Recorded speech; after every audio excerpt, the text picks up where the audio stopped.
Saudara, dinamika elektabilitas pasangan bakal calon presiden dan wakil presiden menurut Carta Politika cenderung stagnan usai pendaftaran di KPU. Namun Carta menemukan ada beban elektoral Prabowo atas dampak masuknya nama Gibran. Peta elektabilitas pasangan calon usai pendaftaran semakin dinamis. Hal ini tergambar dalam survei Carta Politika yang digelar melalui tatap muka pada 26 hingga 31 Oktober 2023. Carta Politika menemukan, dalam simulasi 3 nama, elektabilitas pasangan calon masih stagnan. Dalam simulasi 3 pasangan capres dan cawapres, elektabilitas Anies Baswedan dan Muhaimin Iskandar 24,3%.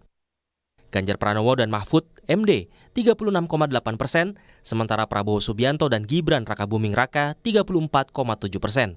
Ada fakta menarik memang ketika kita coba lihat simulasi 3 nama sebetulnya stagnan, bahwa tidak ada perubahan besar. Dan kecenderungan Ganjar Mahfud dalam simulasi pasangan dengan Prabowo dan Prabowo Gibran itu cenderung memang berimbang dalam selisih margin of error. Mas Anies ada di angka sekitar 24%. Tetapi yang menarik adalah ketika kita masuk dalam simulasi head to head. Dalam simulasi 2 pasangan, elektabilitas Anies Muhaimin 34,4%, sementara Ganjar Mahfud 45,5%. Adapun 20,1% lainnya memilih tak menjawab atau tidak tahu.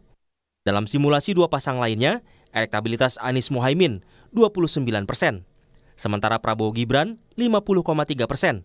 Adapun 20,7% lainnya memilih tak menjawab atau tidak tahu. Dalam simulasi 2 pasang lainnya, elektabilitas Ganjar Mahfud 40,6%, sementara Prabowo Gibran 43,5%.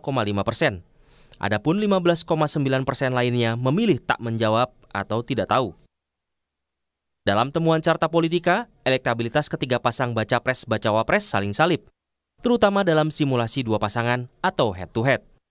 Carta menemukan ada faktor masuknya nama Gibran yang berpengaruh terhadap elektabilitas Prabowo dalam simulasi 2 pasangan saat berhadapan dengan Ganjar Pranowo Mahfud MD. Terkait dengan sentimen terhadap isu Mahkamah Keluarga atau isu politik dinasti, ternyata betul bahwa keberadaan Mas Gibran di level persepsi itu menjadi bandul pemberat buat Pak Prabowo. Dan itu yang kemudian terjustifikasi dengan ketika simulasi head-to-head, Pak Prabowo dari unggul di pasangan misalnya dengan Mas Gibran pun dari 6,5% dalam selisih waktu 2 minggu, karena isu yang sedemikian ramai ini, selisihnya menjadi mengecil menjadi selisih hanya 2,9%. Survei elektabilitas juga digelar oleh Lembaga Survei Indonesia pada 16 hingga 18 Oktober 2023 melalui sambungan telepon. Hanya saja survei yang digelar LSI dilakukan sebelum pendaftaran ke KPU. Dari survei LSI, elektabilitas pasangan Anies Baswedan dan Muhaimin Iskandar 19,6%. Pasangan Ganjar Pranowo dan Mahfud MD 26,1%. Sementara pasangan Prabowo Subianto dan Gibran Rakabuming Raka 35,9%. Kini, tersisa 3 bulan bagi ketiga pasangan calon untuk menaikkan elektabilitas mereka. Peta persaingan semakin dinamis jelang pemilihan umum 14 Februari 2024 mendatang. Tim Liputan, Kompas TV.